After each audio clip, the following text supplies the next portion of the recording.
अब तो supreme court ने भी ये स्पष्ट कर दिया है कि अगर कोई राष्ट्र विरोधी गतिविधियों में शामिल हो, आतंकवादी गतिविधियों में शामिल हो, आतंकवाद को बढ़ावा दे रहा हो, देश की एकता और अखंडता के लिए खतरा हो, ऐसे लोगों की जासूसी कराने के लिए स्पाईवेयर का इस्तेमाल किया जाए तो इसमें कहीं कोई दिक्कत नहीं है। लेकिन हाँ, आम लोगों की अगर स्पाइंग की जा रही है, उनकी जासूसी कराई जा रही है, उनके डेटा का दुरुपयोग किया जा रहा है, तो उस पर वो चाहें तो सुप्रीम कोर्ट का दरवाज़ा खटखटा सकते हैं। सुप्रीम कोर्ट उस पर सुनवाई करेगा। कोर्ट ने साफ किया कि देश की सुरक्षा सर्वोपरि है, देश की एकता, अखंडता, सार्वभौमिकता ये बहुत ज़रूरी है।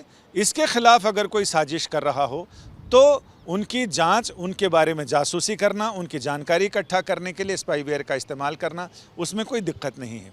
सुप्रीम कोर्ट में जस्टिस सूर्यकांत और जस्टिस एन कोटेश्वर सिंह की पीठ इस मामले में सुनवाई कर रही थी। मामले में याचिका में ये कहा गया कि जो रिपोर्ट विशेषज्ञ समिति ने सुप्रीम कोर्ट को सौंपी है, उस रिपोर्ट को सार्वजनिक किया जाए।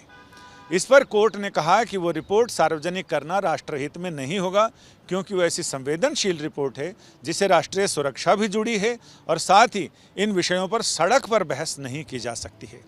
कोर्ट ने साफ किया कि कोई आम आदमी, आम नागरिक देश का जिस पर पेगासस या किसी भी तरह के स्पाईवेयर से उसकी जासूसी कराई जा रही हो, वो हमारे सामने आए, हम उसकी याचिका सुनेंगे।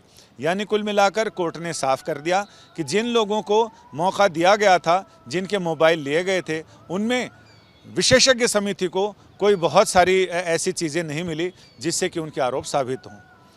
पिछले साल जब देश में ये स्पाईवेयर यानी इसके पेगासस ऐप की चर्चा हुई, जिसमें NSO की बातचीत हुई, जिसमें एक विदेशी कंपनी है जिसका ये उपकरण है, सॉफ्टवेयर है पेगासस, और जिससे ये कहा गया कि नेताओं की, जजों की, अधिकारियों की और देश में बड़े बड़े पदों पर बैठे हुए संवेदनशील लोगों की सरकार ने जासूसी कराई है उन कंपनियों ने। और ये कहा गया कि वो पेगासस की खरीद किसके आदेश से हुई, क्या सदन को, संसद को इस मामले में विश्वास में लिया गया था।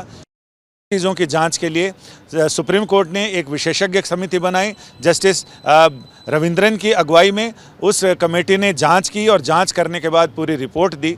अब वो रिपोर्ट सार्वजनिक करने की बात की जा रही है, उसका आग्रह सुप्रीम कोर्ट से किया गया। सुप्रीम कोर्ट ने उस पर फिलहाल तो विराम लगा दिया है। हालांकि रिपोर्ट में क्या है, इसको छन छन कर कुछ चीज़ें ज़रूर आई हैं, लेकिन सारी चीज़ें ऑफ द रिकॉर्ड हैं। ऑन रिकॉर्ड तभी पता चल सकता है जब या तो रिपोर्ट सार्वजनिक की जाए। इस पर सुप्रीम कोर्ट ने साफ कह दिया कि देश हित में, देश की सुरक्षा, संप्रभुता उसके हित में नहीं है उस रिपोर्ट को, पूरे हिस्से को, पूरी रिपोर्ट को सार्वजनिक करना।